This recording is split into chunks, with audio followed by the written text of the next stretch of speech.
listener production. Hi, Natarsha Belling here and welcome to The Briefing.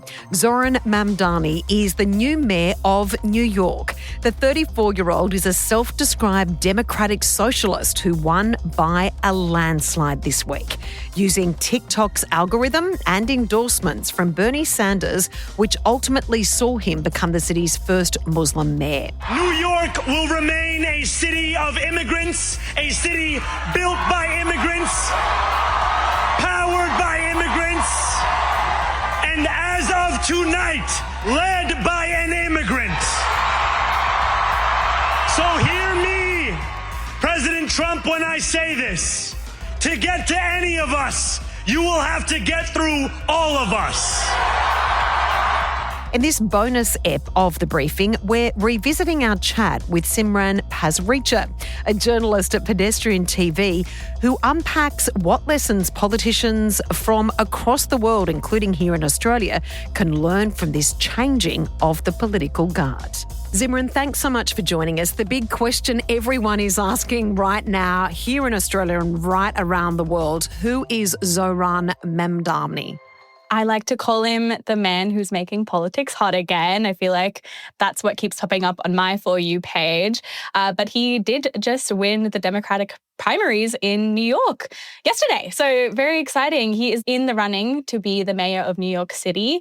He was born in Uganda to Indian parents. Exciting to see a brown man so loved and so welcomed into the politics scene there. He's a rapper as well. I feel like that's important to know as well. And yeah, he is just everywhere. If you have even a remotely interesting For You page, you would have seen Zohran. It's interesting you say it's making politics hot again. It's basically talking about the fact that so many people around the world are disheartened with the state of politics, even here after many elections, state, federal elections in Australia. But basically, it's interesting to note how he campaigned to win this to be a candidate to possibly be the next mayor of New York. He's proposed free bus services across the city, rent freezes and stricter accountability for negligent landlords, and also universal childcare for children aged 6 weeks to 5 years. He's basically reinforced to the whole world that voters, and especially young voters, matter. Yeah, absolutely. And that's so refreshing. I feel like a lot of the time our needs are seen as radical or too much, or that we're complaining and we should kind of just be happy with what we're getting and that we're asking for too much, when in reality, we're just asking to be able to exist in this world. And I think that he really heard that and reached out to the community. Like he, did a lot of campaign videos in different languages. Like he went through, all the boroughs and like spoke to people in the community. I feel like that was a really big difference that we saw with the other competitors. And so it was really refreshing to see how much he cared about his people in a really genuine way. And I think that's kind of what we're looking for in politicians now, that it seems genuine. His victory, and of course we'll go through in a moment who he was competing against. It's Andrew Cuomo, who is very, very much an old school politician in New York. But it's interesting also to note that his victory is being called a political earthquake. Can you unpack that for us? Yeah. It's funny. Every time I see it's like a massive upset or like a political earthquake, it's funny that it's so jarring to so many people. And I would say mostly to the right, because a lot of his policies, just kind of focus on like everyday things that people are looking at. So would I call them that radical? Not really, because I think these are just normal everyday things that we need, like free buses make sense when cost of living is, like tearing us apart, city-run grocery stores, universal childcare. And I think people associate it with young people, which is like a good thing, obviously. But I also think he touched a lot of different demographics in his community, in his electorate, because I heard a lot about like grandparents who are still working because of the cost of living crisis, right? That like dynamic of a grandparent like looking after a child doesn't exist anymore, you know, like it's very hard to obtain now. And so that sort of, you know, like one example of the universal childcare can really help that dynamic, not only from, you know, like a cost of living purpose, but also in a community sake, you know?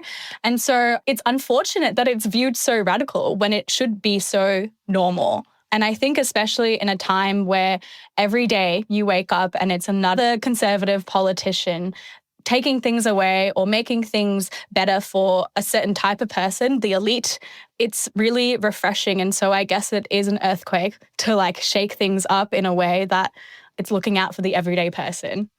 It's wild to me that that seems so shocking, you know? So, in regards to his main competitor, it was Andrew Cuomo, who was actually in the New York Democratic primary race to become the next New York mayor.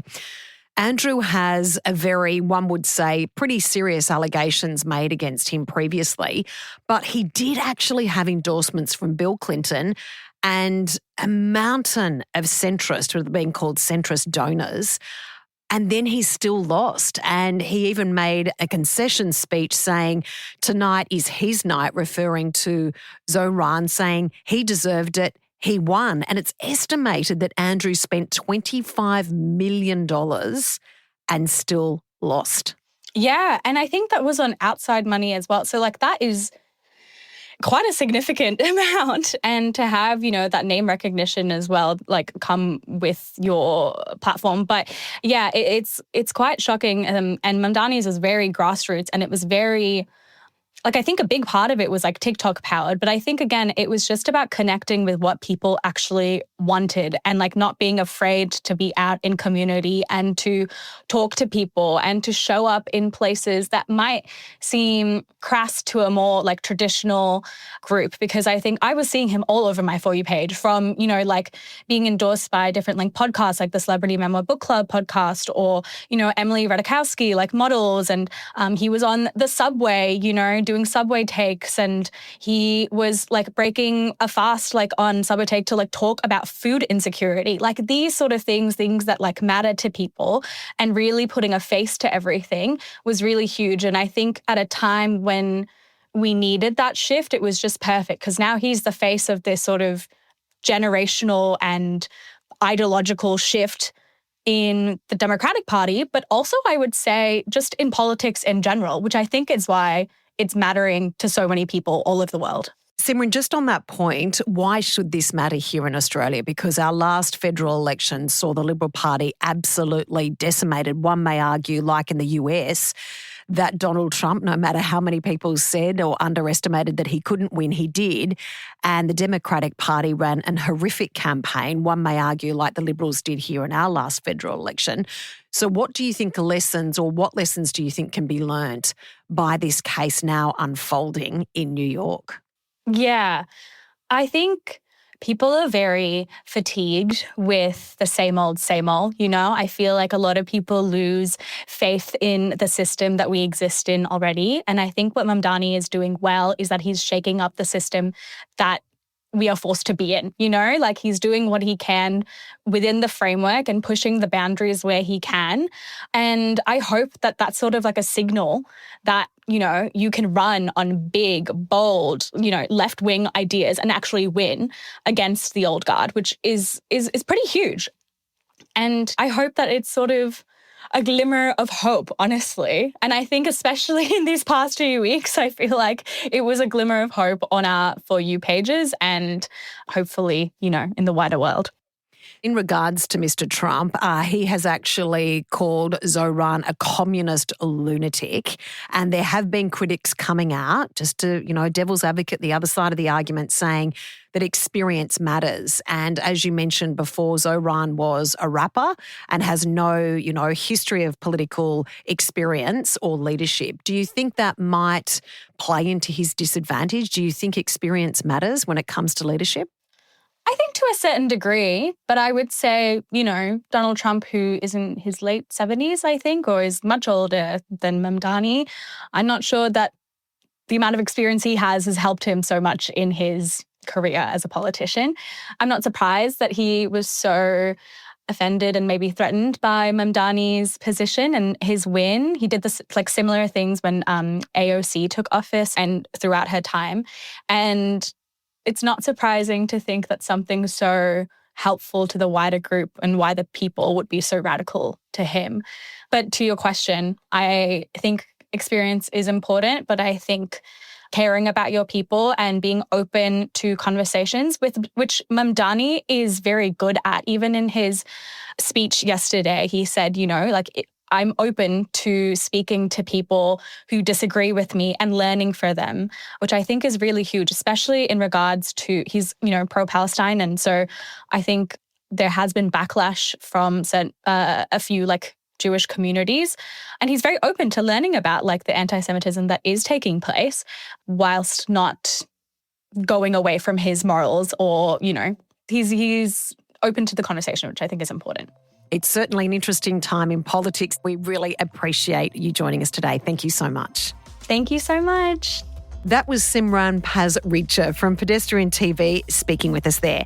And that's it for this bonus episode of The Briefing. We'd love you to subscribe or follow us on Instagram at The Briefing Podcast. And we'll be back in your feed tomorrow morning at 6 a.m. I'm Natarsha Belling. Thanks for your company.